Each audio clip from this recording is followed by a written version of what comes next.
Ever feel weighted down by emotions or insecurities you are ashamed of and constantly try to hide? You are not alone. Psychologist Carl Jung called this hidden side your shadow. After guiding others as a certified coach and transforming my relationship with my own shadow, I've learned there's an easier, safer way. So, in this video, I'm going to show you practical, groundbreaking steps to finally embrace your shadow and uncover hidden strengths you never imagined. First, let's look at something that is not talked about nearly enough. Your shadow often disguises itself as the harsh voice inside your head, your relentless critic. You know the one. Mine used to be ruthless, whispering things like, "You're lazy, you're boring, you're not smart." For years, I believed every word. But then I discovered the powerful exercise I am about to share with you, and everything changed. Right now, let's do something quick and powerful together. For the next 3 minutes, grab a pen and paper or open the Notes app in your phone and write down everything your inner critic says to you. Don't filter, don't overthink, just write quickly. You're lazy, you're boring, you're not special, you're a fraud. Whatever comes up, write it down. Step 2, take that list and share it in the comments below, but this time directed to me. Start each sentence with my name. Georgia, you're lazy. Georgia, you're not special. Georgia, you'll never succeed. Whatever criticism your inner voice gives you, say it directly to me with my name in front. When I first tried this exercise, I was at a group workshop and we were put into breakout rooms in pairs, and my partner's name was Bobby. And I will never forget how it felt to look him in the eyes at the camera and say, "Bobby, you are lazy. Bobby, you are weak. Bobby, you are not special. Bobby, you are boring." It shattered me. I couldn't believe how painful it was to speak to someone else the way I spoke to myself daily. And that moment was a clear glimpse into my shadow. And I wanted it gone. But I realized my inner critic wasn't there to ruin my life. It was a misguided protector trying to keep me small so I would stay safe. Deep down, it just wanted my attention and acknowledgement. And take this seriously. Your shadow might be hiding behind the voice in your head every day. And once you recognize it, everything begins to shift. But understanding this isn't enough. Your shadow gets even sneakier. Once you do what I am about to show you next, you will break the cycle. Your shadow doesn't just speak from inside your head, it also appears outside you, often hiding in plain sight, disguised as the people or situations that trigger you most.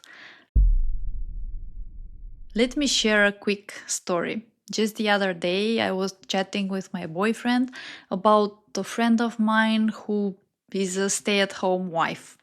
And out of nowhere, he said something that instantly triggered me.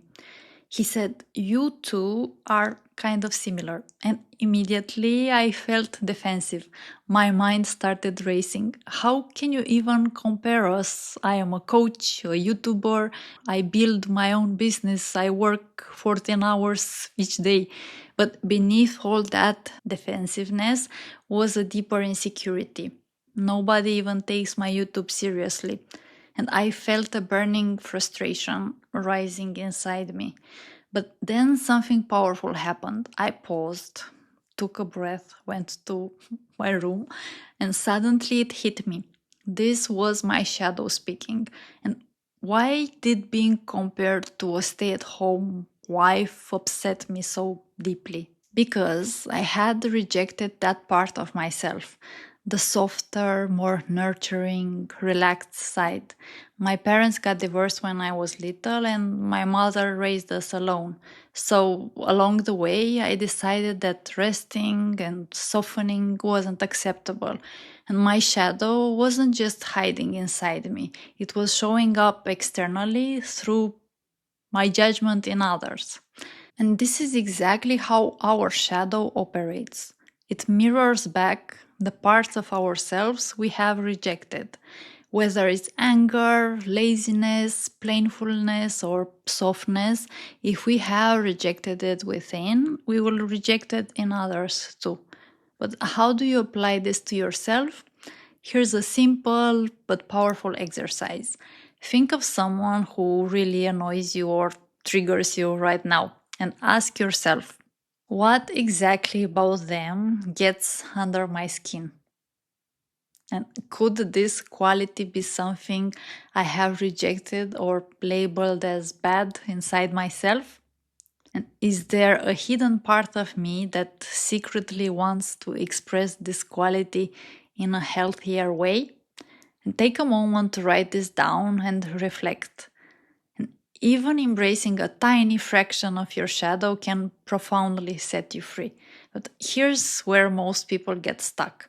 Once they start doing shadow work, they suddenly see so many parts of themselves they didn't even know existed. And it's like opening a drawer you have avoided for years, only to have everything spilled out at once: old beliefs, buried emotions, painful memories, and it can be overwhelming.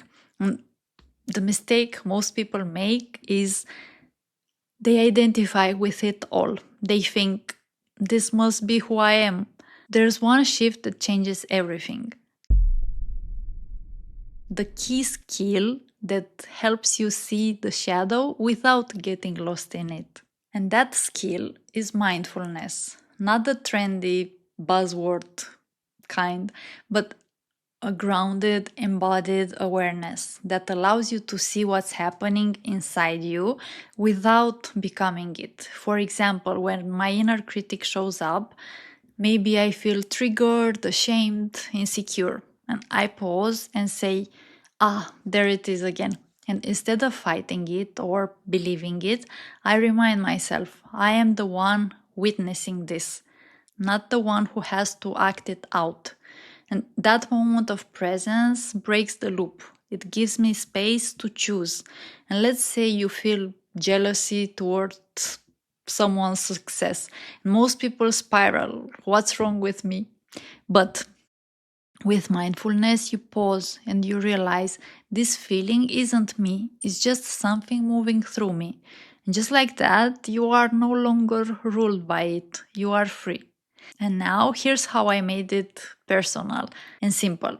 My shadow is not a monster, it is part of me I abandoned, that I pushed away in darkness. And like anyone left in the dark, it started screaming to be seen. So I stopped seeing my shadow as my monster and started seeing it as little me, literally, the younger version of myself who just wanted to feel safe, seen, and loved. And let me show you something. This was me, little Dodo. I could not say Georgia growing up, I would say my name is Dodo. So everyone knew me by this name. And now, whenever my inner critic shows up, I imagine this version of me is the one speaking. And instead of silencing her or shaming her, I listen with compassion. And you can do the same. Picture your inner critic as your younger self, someone who needs your care, not your punishment. And when you do this, your whole relationship with your shadow begins to shift from fear to friendship, from control to compassion. And how do you apply this to yourself? The next time your inner critic speaks up, pause, take a breath, and gently say, thank you for showing up, but I've got this now. It might sound simple, but this is the essence of deep shadow work. not fixing yourself, not fighting your thoughts, but learning how to stay present and lead with compassion, with love. And the more you do it, the more powerful and grounded you become. You stop reacting and start reclaiming.